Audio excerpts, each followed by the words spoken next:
You just gotta love that intro. I like it. I make it real short, 8 seconds. Cool, cool, cool. But you hear that? Yeah. Yeah, it's a lot of noise in the background. This particular video is about noise. I made a video earlier about the Universal Audio C-Suite CVox. I almost bought the plugin, and I want to make sure this video that I clarify everything as far as this plugin is concerned. As you probably can see, about right now I have about 2 days left to demo this plugin. But if you listen to the background noise, there's a lot of noise going on in the background. I am in an area where airplanes do fly by, and every now and again they will leak through. And I had a noise gate on my vocals, which works pretty well, and I made a video about that as well. You probably can see it somewhere. But this video, I wanted to kind of go into this plugin, this CVox plugin, and really I had to really like anchor down on it. I am not sponsored by C-Suite. I'm not sponsored by Avalon or any of the Universal Audio plugins yet. But one of my favorite plugins is the Avalon VT737. It's a very, very expensive piece of outboard gear, but the plugin does wonders, if you can hear, to my vocals. Even though you hear the noise in the background, I mean, let me just take it off so you can see what this Avalon 737 sounds like without it. So let me turn that completely off and watch this. Now if I talk, you can kind of see things are low. You probably can't hear me too well. I have to get in front of the microphone or everything like that so you can hear me. But with it on, very good from compression. I can warm my vocals up. It sounds a little more saturated.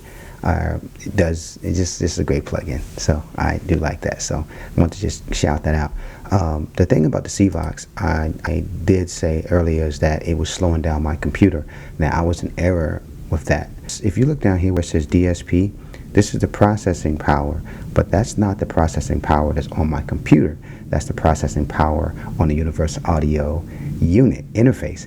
I have the Arrow, which they changed the name, they changed the look and design, but everything else was the same. It's now called the Universal Audio Solo. I bought it when it was the Arrow. I know they updated some of the software, by the way, which is great. And yeah, and they changed the name to Solo. It just looks better, it sounds better, and all of that. But at the end of the day, I want to make sure that I clarify that the plugin that I'm using with the C-Suite, it's not utilizing my internal processing power. It's utilizing the processing power, that one processor that comes with the Universal Audio Solo or the Universal Audio Arrow. So I want to make sure I clarify that. So it is using about 60% of my processing power.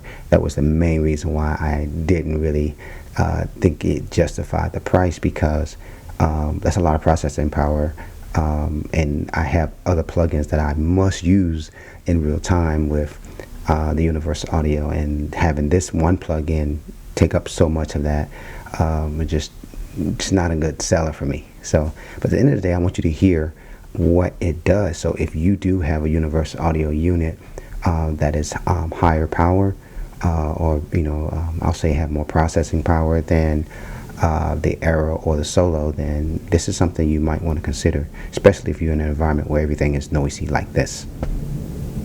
And that's airplane lullaby. Now let me show you what it sounds like. I'm gonna just start bringing it up. Now I got it at about 80%, and there's an airplane like going over my head right now. You can't even hear it, but there it is. And that's just the attenuation. I'm not for certain what the ambience does, but just to utilize, I want to make sure I just keep that on kind of at about 40%. I think, if I'm not mistaken, 70%, 72, 75% is I think what they say in the videos that I've seen, that's about average.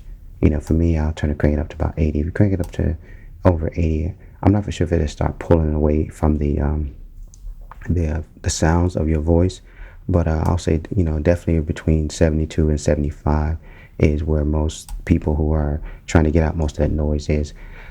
That's the range that they're in. So for its price, I'm not for sure if it's justified, still not, like, for the processing, but if you have a budget for that, I'll definitely recommend it. And I hope this video actually helped you in making your decision with the plugin. If you do you want to see more videos and things that I'm doing in Logic Pro X, or Photoshop, or if it have to do with cell phones or the computer in general, the softwares and apps, be sure to like, follow, subscribe, and I'll be bringing more and more videos to you guys. So show me some support now, and I'll keep everything moving. And then also in the comments, be sure to let me know if there's anything else you want me to check out, test out, and I'll do that for you guys. And I'm here for you. All right, take care. Peace.